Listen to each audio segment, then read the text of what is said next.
Shalom Bapak Ibu yang terkasih dalam nama Tuhan Yesus Kristus. Sabda Sadik hari ini yaitu dari Yesaya 57 ayat yang ke-15. Demikianlah firman Tuhan. Sebab beginilah firman yang maha tinggi dan yang maha mulia, yang bersemayam untuk selamanya dan yang maha kudus namanya. Aku bersemayam di tempat tinggi dan di tempat kudus, tetapi juga bersama-sama orang yang remuk dan rendah hati, untuk menghidupkan semangat orang-orang yang rendah hati dan untuk menghidupkan hati orang-orang yang remuk. Ya, dari ayat ini kita akan sama-sama renungkan tentang komitmen berbuah keberhasilan. Bagaimana komitmen berbuah keberhasilan? Ya, saudara, komitmen itu bukanlah suatu pilihan, tetapi suatu keharusan. Dan untuk berbuah keberhasilan yang dimaksud di sini bukanlah keberhasilan yang sesuai dengan standar manusia ataupun sesuai standar dunia ini. Kita tahu orang dunia seringkali mengukur keberhasilan dari uang, kekayaan, popularitas ataupun jabatan yang diperoleh. Keberhasilan kita dinilai oleh Tuhan sendiri karena Dialah yang menciptakan kita. Ukuran Tuhan atas keberhasilan kita adalah apakah kita setia atau tidak dalam mentaatinya, taat melakukan firman dan kehendaknya. Nah, dari ayat ini, kebenaran yang dapat kita lakukan, yang dapat kita terapkan dalam kehidupan kita, komitmen berbuah keberhasilan adalah yang pertama, mari miliki rasa hormat akan Tuhan.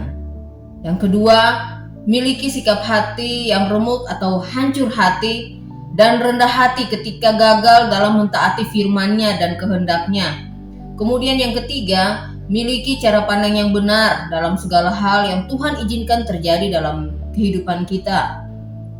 Nah, nubuat ini disampaikan oleh Nabi Yesaya kepada umat Tuhan, di mana keadaan pada waktu itu umat Tuhan telah kehilangan pandangan akan Tuhan, kekudusan Tuhan, keagungan Tuhan, dan kemuliaan Tuhan menjadi kabur. Mereka telah kehilangan rasa hormat kepada Tuhan karena adanya berhala-berhala yang mereka buat sendiri untuk disembah dan menganggap berhala-berhala tersebut dapat menyelamatkan situasi-situasi yang mereka alami atau yang mereka hadapi. Nah, oleh sebab itu Tuhan berbicara melalui Nabi Yesaya. Tuhan harus kembali memperkenalkan dirinya lagi kepada umatnya. Siapa Dia? Di mana Dia bersemayam? Dan apa yang dilakukannya? Siapa Dia? Tuhan adalah yang maha tinggi dan maha mulia dan maha kudus namanya. Ini berbicara tentang posisi Tuhan yang mulia di atas semua kekuasaan, penguasa dan otoritas yang ada. Tidak ada yang lebih tinggi darinya dan Dia memiliki segala kuasa. Tuhan bersemayam selamanya atau kekal adanya. Dia tanpa awal dan tanpa akhir. Dan nama Tuhan adalah kudus. Di mana Dia bersemayam? Ya, Tuhan bersemayam di tempat tinggi dan di tempat kudus. Tuhan juga bersemayam bersama orang-orang yang remuk dan rendah hati.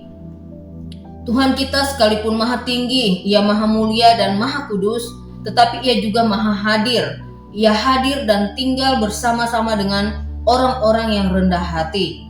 Lalu apa yang Tuhan lakukan kepada orang yang remuk dan rendah hati?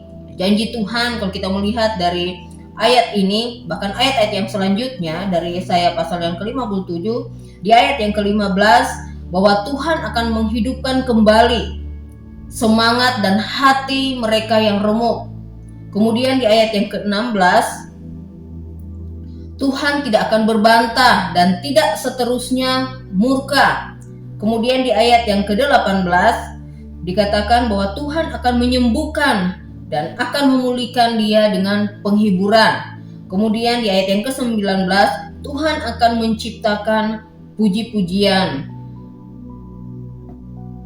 Tuhan akan memulihkan umatnya ketika kita dengan rendah hati mau datang kepada Tuhan, ketika kita dengan rendah hati sungguh-sungguh menyesal dan mau bertobat,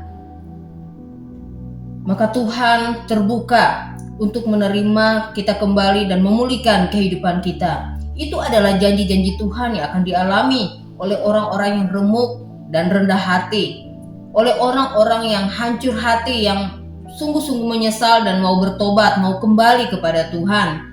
Orang-orang yang bertobat dapat datang kepada Tuhan karena tahu siapa Dia dan apa yang telah dilakukannya. Tuhan menawarkan kehidupan dan hubungan kepada mereka yang hidupnya telah hancur. Tuhan mengampuni umatnya dan Ia membawa penghiburan dan kedamaian bagi mereka yang merasakan membutuhkan akan Dia, membutuhkan akan Tuhan. Nah, saudara yang kasih dalam Tuhan Yesus Kristus, firman Tuhan mengajarkan kita untuk dapat komitmen berbuah keberhasilan, yaitu dengan memberikan hati kita kepada Tuhan yang maha tinggi, Tuhan yang maha agung dan maha suci atau maha kudus, Tuhan Raja kita, hati yang mau menghormati Dia. Tuhan sekalipun bersemayam di sorga, namun Dia juga bersemayam atau tinggal bersama dengan orang-orang yang remuk dan rendah hati. Kalau kita memberikan hati kita kepada Tuhan dan Tuhan bersemayam di hati kita, maka kita akan memiliki sikap hati yang benar terhadap apapun yang kita alami, sehingga kita dapat mengerti apa yang menjadi kehendak Tuhan bagi kita. Dan sikap seperti ini akan menghasilkan komitmen dan motivasi yang benar dalam melakukan apa yang Tuhan percayakan dalam kehidupan kita, baik itu pekerjaan ataupun pelayanan, sehingga akan berbuah keberhasilan. Demikianlah renungan Sabda Sadik hari ini. Kiranya Tuhan Yesus memberkati kita semua. Amin. Puji nama Tuhan.